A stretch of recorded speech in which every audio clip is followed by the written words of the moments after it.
Thanks, Vidisha, for the opportunity. It's great to be here. So when Vidisha and I were preparing that maybe I would share some of the MassSafe program, which is Massachusetts specific, we talked about how I'm not at a utility.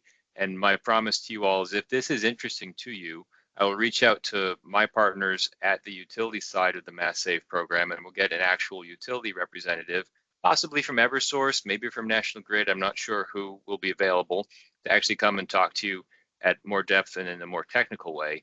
What I'd like to just tee up here is just to let you know what we're doing in Massachusetts. I have more slides than I can present in the time, and I do apologize for that conflict at 1:30.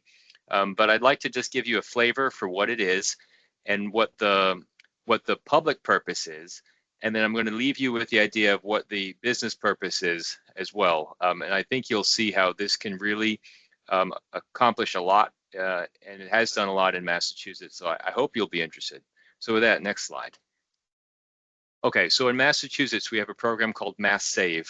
It is not a separate legal entity. It is a marketing consortium of half a dozen utilities that operate in the state to deliver gas and electricity. It does not include oil, propane, or delivered fuels. So it's more of the network grid scale utilities. And increasingly, well, so let me explain what it is. We'll see in a second. It's a charge on everybody's utility bill that's endorsed by state law. So there was a policy change for it. And that charge collects in a big pot of money that's used to invest in infrastructure. And the infrastructure's public purpose is to decarbonize structures.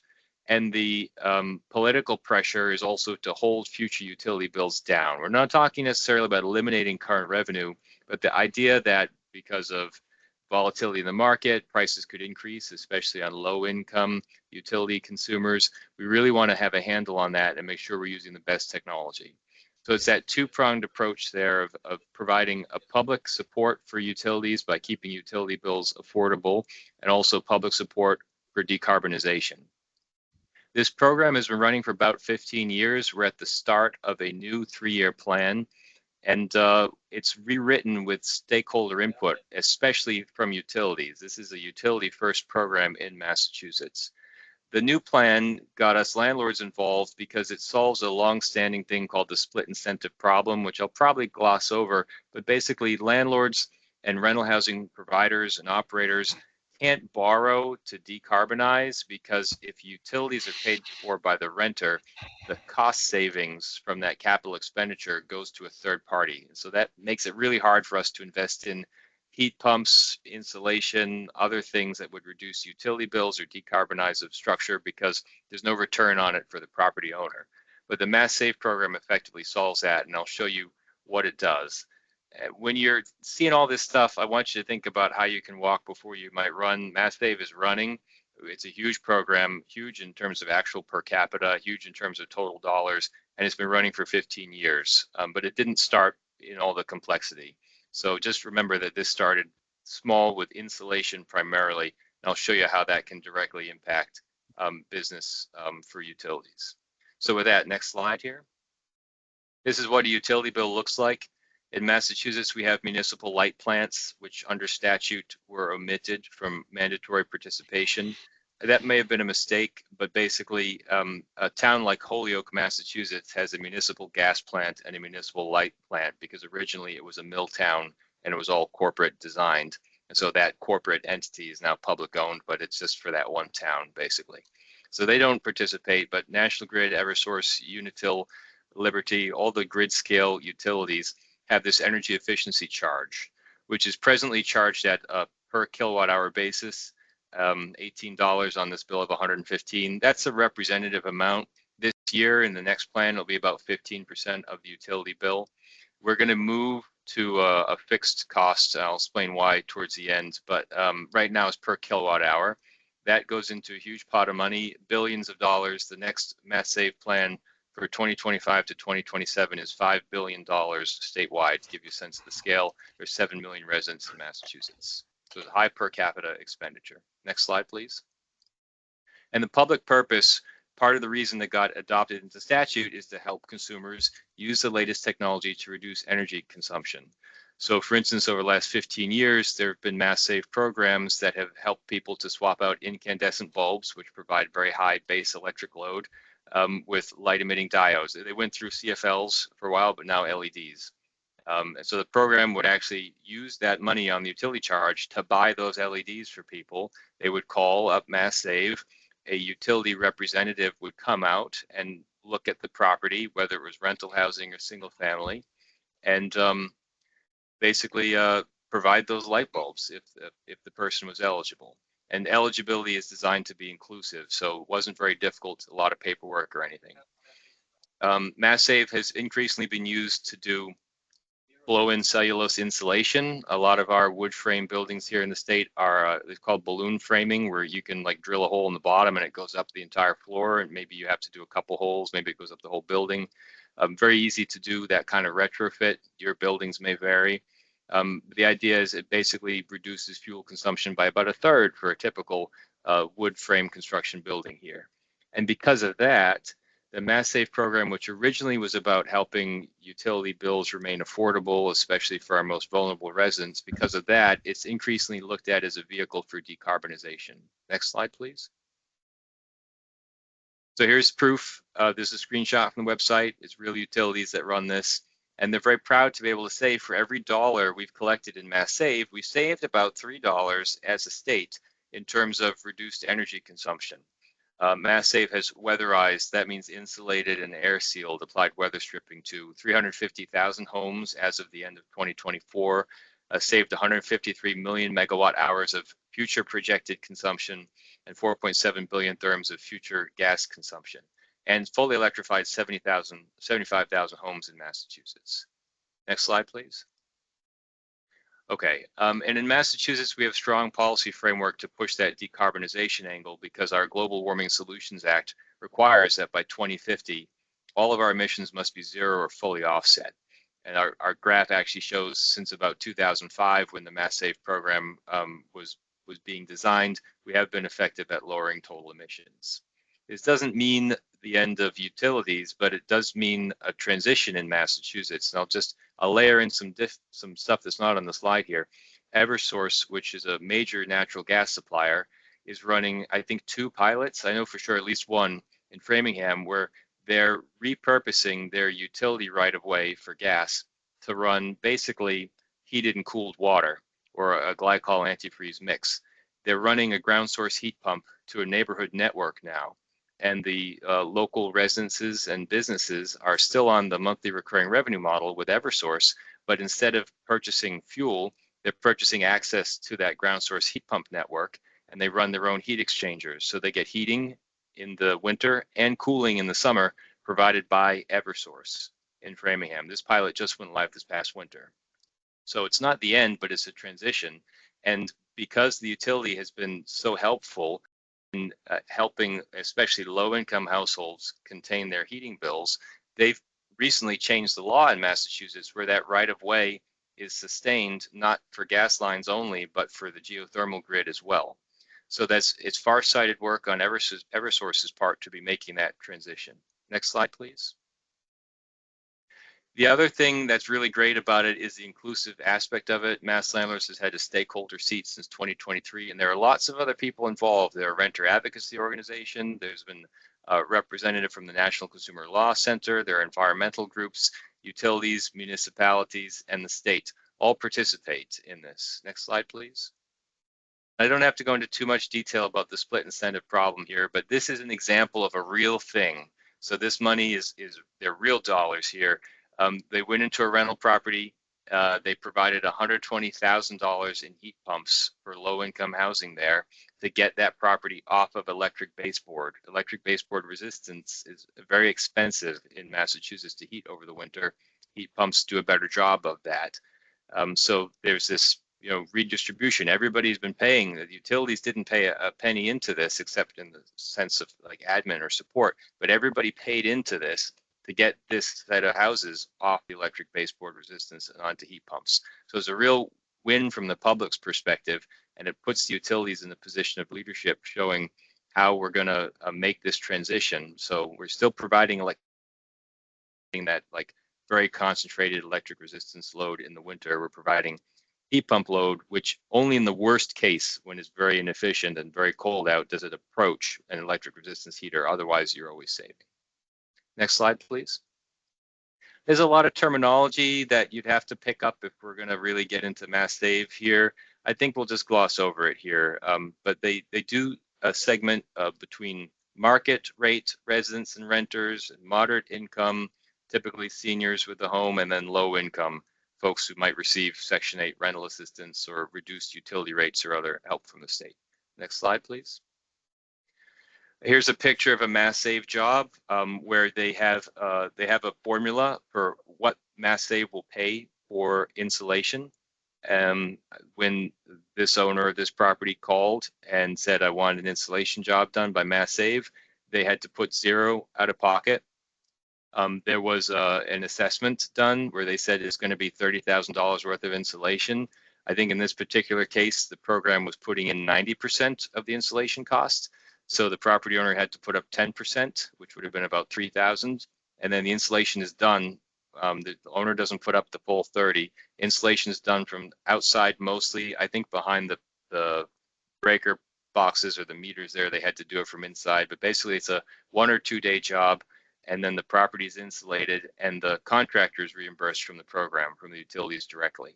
So there's a measure of cost control on it. They know it's a 3-decker. They know how thick the wall is, how much insulation is going in, how many people should be there. So it's a fixed price kind of thing. The contractor submits a request for participation in the program, basically. And if they're approved, then they get to go out bid on these jobs and then submit their work to the utility. And occasionally the utility will send out inspectors to verify that work was done. So it's very well cost controlled. Next slide, please. The program has grown to include barrier removal. So knob and tube wiring can't be insulated around. Asbestos vermiculite, well, vermiculite may have asbestos in it. And so these things are now paid for by the program, again, through that redistributive charge. Next slide, please. Heat pumps for space heating. I think we're all familiar with this. A great efficiency opportunity. Next slide. Same for heat pump water heaters, which is part of what we're really about at AWHI. The water heater thing in the current mass save plan is really needed because we've done so much of this work in the past 15 years now. We've got lots of insulation done. That's very high bang for your buck in terms of dollars of program money. Utility bills prevented from increasing, and decarbonization. Heat pump water heaters offer that same kind of opportunity, and we're trying to get the word out more so that the next plan will incorporate that more. And next slide as well. Mass Save has covered a whole lot of things that we have wanted to address over the years. Things like making it easier to switch from gas stoves to electric stoves or propane stoves to electric stoves. There's a huge part of Massachusetts doesn't have gas infrastructure still. Doing washers and dryers and so on and so forth. Okay, next slide. We're going to skip over the two terminology ones here, financing and install. I'll just point out that historically the program was a rebate program. It got started where people would put the money up front and then they'd be reimbursed by the program. And as it's matured and as cost controls have gone in place so that we know the job is being done right the first time, it's gone more to an incentive where the rebate is happening from the end consumer's point of view, totally behind the scenes with the contractor. So let's skip 2 slides here. And yeah, next one as well. So this is where I think it really gets interesting for utilities. We have designated equity communities in the next plan, which basically says, all right, we want to focus this offer on particular neighborhoods that historically have paid into the program, but for whatever reason haven't benefited so much from it. From a landlord's perspective or housing provider perspective, it's transformative because the program is going to cover 100% of the costs of insulation and air sealing, barrier remediation, electrification, including pre-electrification barriers, all delivered via turnkey. So there's one utility-approved contractor who does the assessments, does the quoting, does the actual install work, or has someone on their team, a sub that does the install work, and then does the compliance reporting afterwards. This offer is constrained in the sense that it's limited to areas where we know that there are high populations of renters, but otherwise we want to make it easier because we've seen renters who speak English as a second language, as equity components here, haven't been able to access the program. So we're adding more translations and different language support and lots of good stuff here. What I want to say to you is there's an opportunity here for utilities, because although it sounds like, okay, this is a big program, why are we administering this? I think if you're familiar with gas networks in Massachusetts, you'll know that they're old and they're leaky. Utilities, by design, are the program administrators here. So we can look at a designated equity community, like say Worcester, which is a big town probably nobody's heard of in Massachusetts, lots of renters, lots of gas infrastructure, not a lot of ability to go in and patch all the leaks that are happening. You can go in, you can look at a neighborhood and you can say, you know what, we're actually going to electrify this neighborhood with an eye to decommission this leaky line rather than repair it. We're going to just cap it and we're going to have the whole neighborhood electrified. And in many places in Massachusetts, the utility provides both the gas and electricity, same provider. So it's kind of a wash here for us to say, well, we'll switch from gas to electric. Heat pumps are going to still be recurring revenue. And actually, it's helpful in the sense that putting electric load onto the grid in winter doesn't get near your cap or your peak loads. Whereas you wouldn't want to add load in the summer in Massachusetts because that's where we tend to have a lot of air conditioning running already. So this is actually a helpful thing for utility providers to think about. How do we rebalance our portfolios of assets? Maybe these lines do need to be capped. Maybe we do want more electricity load in the winter. The other thing that we have in Massachusetts, we have choked lines. So the infrastructure is old, hasn't necessarily been given public permission to add new delivery lines. And so we say in some communities there's a moratorium on new hookups. Well, if you can insulate a lot of buildings in an area, you can reduce that winter choke so that the pipes aren't choked running full anymore. And you can say, well, look, we have extra capacity. We can allow new gas hookups for new housing construction, which is a good thing for affordability. So again, it's not that this program is trying to reduce utility revenue. The program is basically designed to meet some public objectives, helping especially low-income residents and to decarbonize. But by design, it gives utilities flexibility to make asset allocation decisions. The last thing I wanted to say here in the designated equities community space is we all have, a grid with a definite capacity. At some point, we need to justify capital expenditures on transformers or new lines. So there's an opportunity here to say, look, we're going to focus on electrifying these houses, and then that gives us the business justification to do this transformer or to do these lines over. Where otherwise, if we did it piecemeal and it was somebody else administering, or it was just the market decarbonizing on its own, it might be very challenging to manage. So this program has the span of like decades from about early 2000s to 2050 when we're going to be net zero, and it's basically invited the utilities to be a partner in this transition and to administer the transition, which I think is a really innovative and powerful approach, because all those public things I talked about, split incentive, decarbonization, helping affordability, all that is really hard to accomplish or imagine accomplishing it without utilities, and utilities have their own special needs and requirements as well. So I think that's really, as I move towards wrapping up here, this definition of the designated equity communities is so powerful because it gives leeway within this scope. We're going to try to help these folks, but then the utilities are free to choose where exactly. The next slide here. The program, as I mentioned, is segmented into market segments, and then there's different eligibility. I can have a real utility person come and talk to you about it if you like. We're at the point where the program is so mature, any building that's at least 50% rented, that's kind of the third data column, is going to be automatically qualified for 100% of these offers. And it's up to the utilities to decide who basically gets in first and which neighborhoods and so on. So let's just flip ahead to the challenges here, because I want you just to, one more slide. I want you just remember, it's not always the best thing to copy paste from another place. So if you're thinking, oh, this sounds interesting, I'd like to learn more about it, maybe apply it to my state or my territory, there are some things that I just want to let you know about, and we can have the Eversource folks come in and talk about this at length.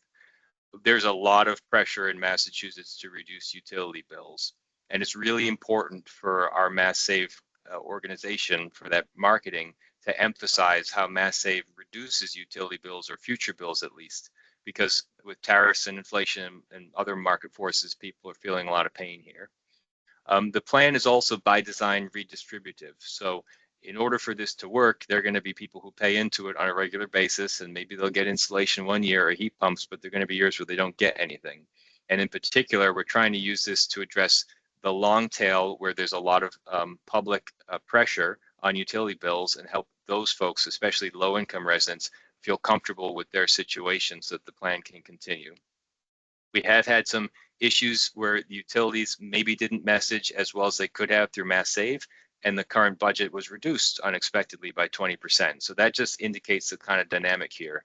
And then also from the landlord side, I know very well there are people in my organization who think heat pumps can't work, heat pump water heaters are impossible.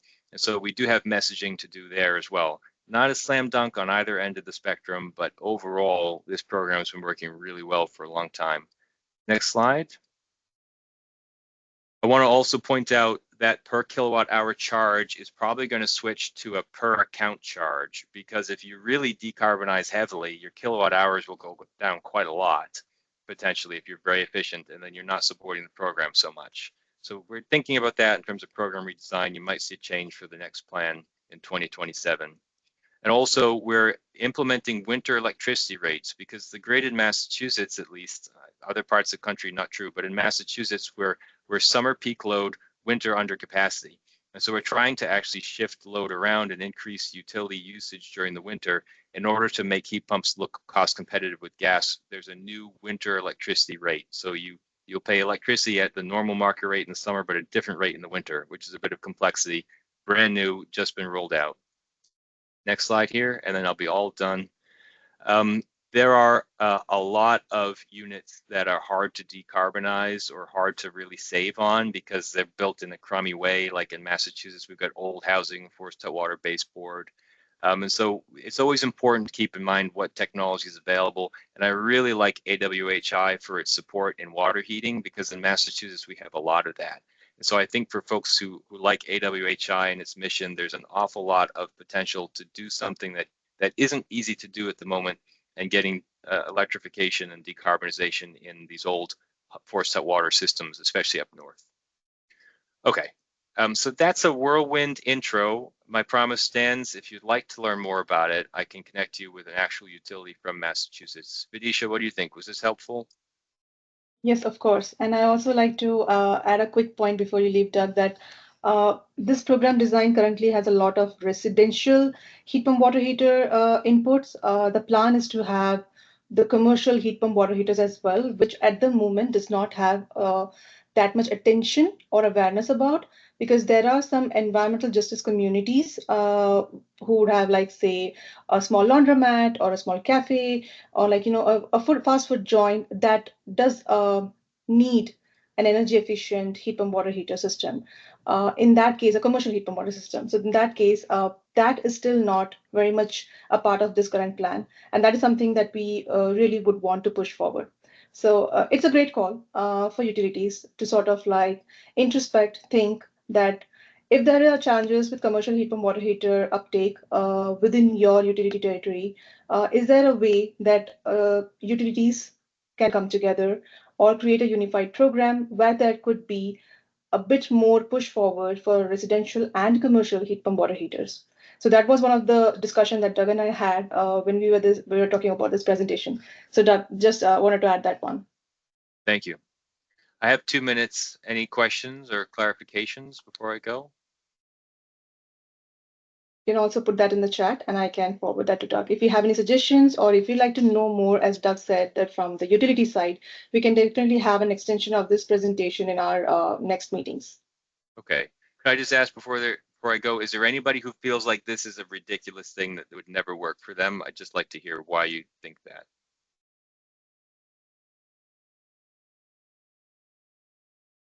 I will take this golden silence as a signal. So I think yeah, or we have shy people. If anybody would like to challenge this idea separately, I just realized I've missed the chat. I can put my the team email. I'm a little bit overloaded, but if you email hello@masslandlords.net, one of the team can either point you to a resource we have published, or basically get you in touch with me. So if you'd like to follow up privately, please do. Thank you so much, Doug, for your time. I really appreciate it. Yeah, thanks for the opportunity, Vidisha. And if folks would like me to make an introduction to Eversource or Grid, let me know, and I'll do that. Definitely. Thank you, Doug. All right, take care all. Have a great morning or afternoon. And with that, I shall move forward to the next presentation. Jason, you can have control and share your screen. Thank you. Okay. Hi, everyone. My name is Jason Chung. I am the outreach specialist for the Seattle City Light Energy Design Assistance Program. Thanks for attending. And we have with us today Dilip Kumar. He's one of the energy consultants here.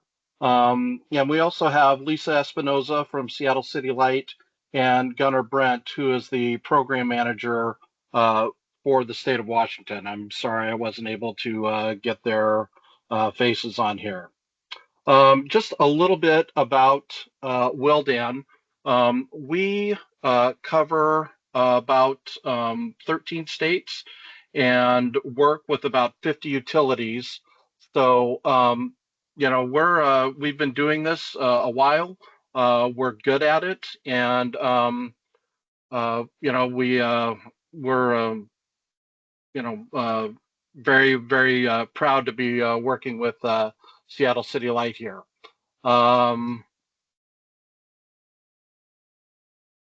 Okay, so what is energy design assistance? We take a whole building energy modeling approach.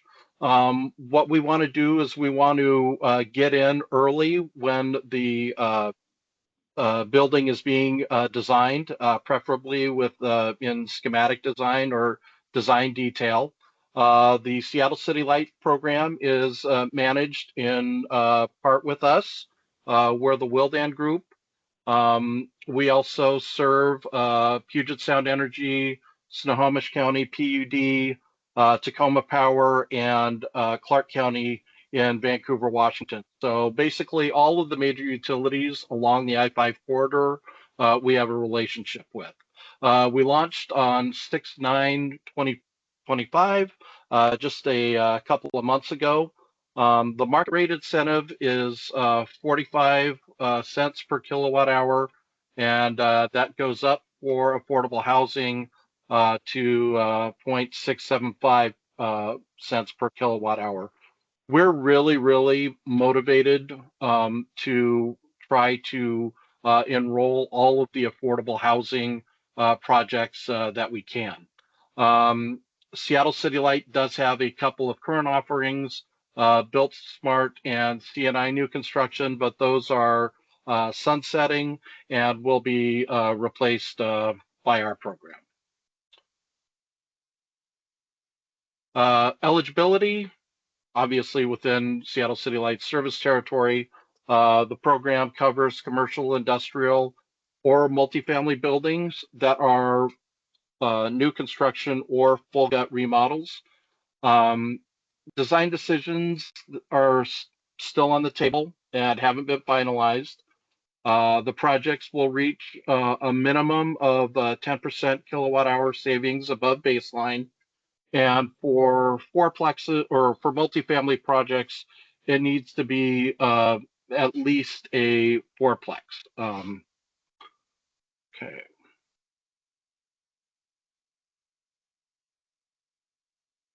So timing is very, very important in this. Like I said earlier, we really want to catch a project while it's in schematic design or design development.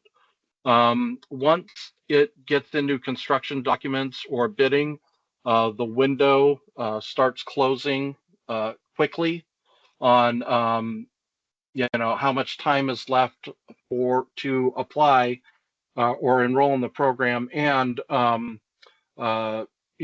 much of an incentive the owner will get back. And then once construction starts, it's unfortunately too late. The workflow, I'm what's called an outreach specialist. So my job is to go find projects to enroll. It's a very, very simple, streamlined enrollment process. I can get a project enrolled with about 4 or 5 questions. From there, it goes to one of our energy consultants. Um, uh, Preliminary analysis, we call it within the company, we call it the intro meeting. And that's about a half-hour meeting where the energy consultant and the representative of the builder, usually the owner or the architect or both, meet with the energy consultant and basically uh, have an introductory meeting and find out about the building. A couple of weeks after that, they'll have the final analysis, or we call it the results meeting. And what happens here is the architect or owner is presented with, we call them bundles. It's 3 different options on how they can reach their incentive. And we classify those kind of as good, better, and best. Good is, basically the plan set as it exists right now. Better is the plan set with some stretch goals, possibly higher glazing, heat pump water heaters, or better insulation. And the owner or architect will, pick a bundle, and after that we wait. Um, when the building is built, there's a short verification process, and basically that's just to kind of true up things and make sure what was promised to be installed actually is installed. And after that, there is a couple of weeks after that, they get an incentive check from the utility. Um, So, we recruit, we request the project drawings. That's to determine if the building is a good fit. Um, then we schedule that meeting, the intro meeting, and then we model the building using our proprietary modeling software. We call it NEO. It's the Net Energy Optimizer based on DOE2 and permitted energy code.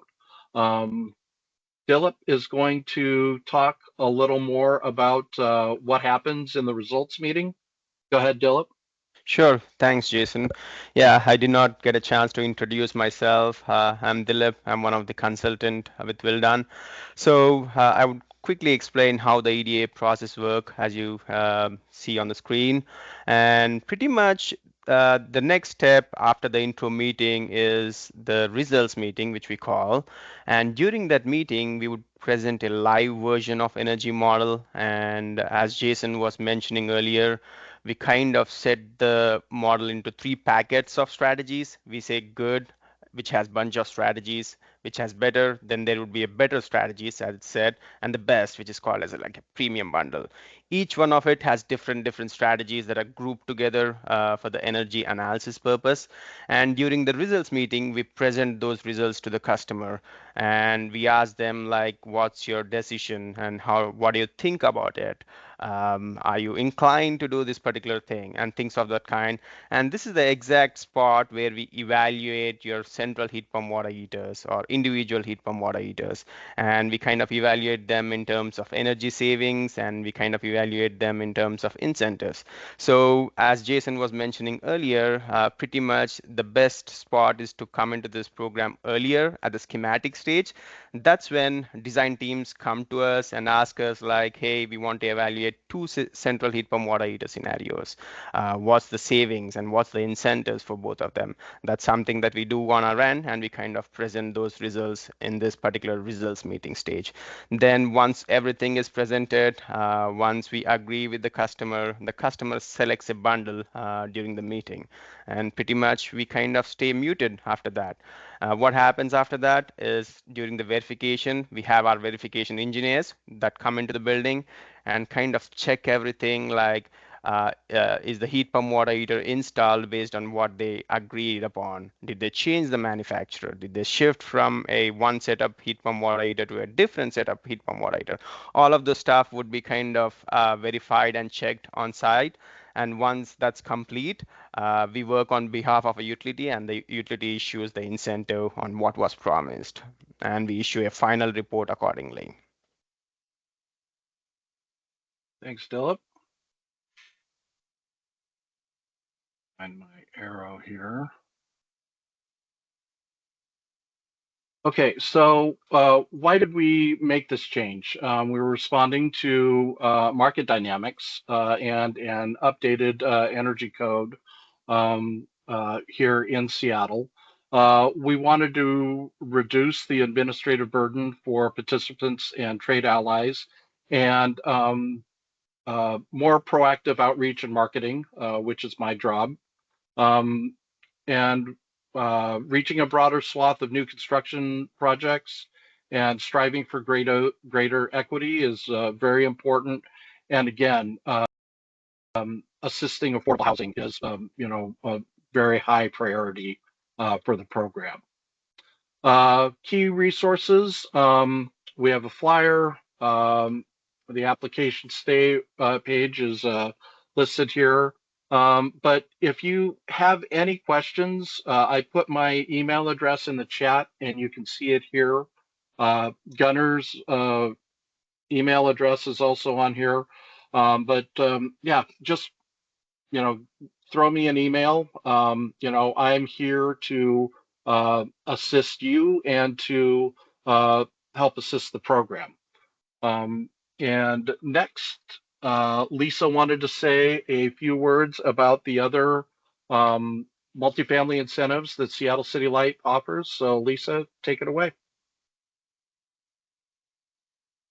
Thank you. Yeah, we just wanted to share that there's a number of different programs in addition to our new construction that we are offering and have increased a lot of this, incentives and broadened a lot of the measures to include different things that will allow incentives for. So if you'd like to go to the next page, next slide. So the three that I'd like to highlight is the multifamily retrofit program. It's typically the weatherization, known as the weatherization program.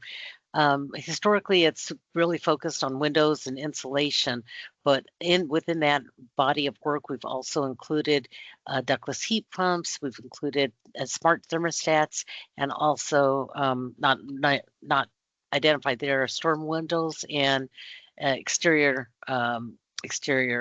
doors, Energy Star doors. And so those incentives are not only have increased in the value of the incentive, but also broadened those new measures to be a part of the program. We also have an electric vehicle charging program that's kind of focused on multifamily and in our income qualified properties. We will go out there and do a free assessment to see how ready those particular properties are to look into providing EV charging to their tenants. And part of another program that is a benefit to the tenants is our utility discount program that provides incentives for both the Seattle City Light, the energy use at 50% of coverage for the cost of energy bills, and 60% for Seattle Public Utilities, which covers water and garbage collection costs.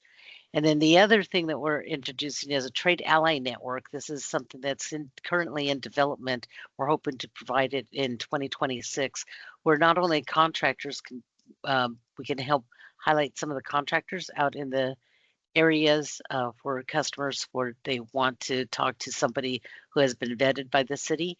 That's something that we'll be providing. But in the meantime, we are offering training and other kind of opportunities to trade allies in our area who can take advantage of that as well for free. Next page. And then this is just contact information for me, or more importantly, if people have specific questions, they can contact our energy advisors. The 684-3800 number is the best number to reach us. They can help funnel contacts or questions to the appropriate contact. So hopefully that answered some of the questions and provide some information about new incentives that we're offering. Thank you. If I could, I'd like to add that utility discount program. I actually used to work on it, and that program, I can tell you, changes lives. It was one of the most satisfying professional experiences I've ever had, just on a personal level, being able to help these people who qualified. So great program. And I'll turn it over to you, Vidisha. Thank you, Jason, Dilip, and Lisa for this presentation. Really appreciate it. I'll just switch off the recording so that we can have the discussion.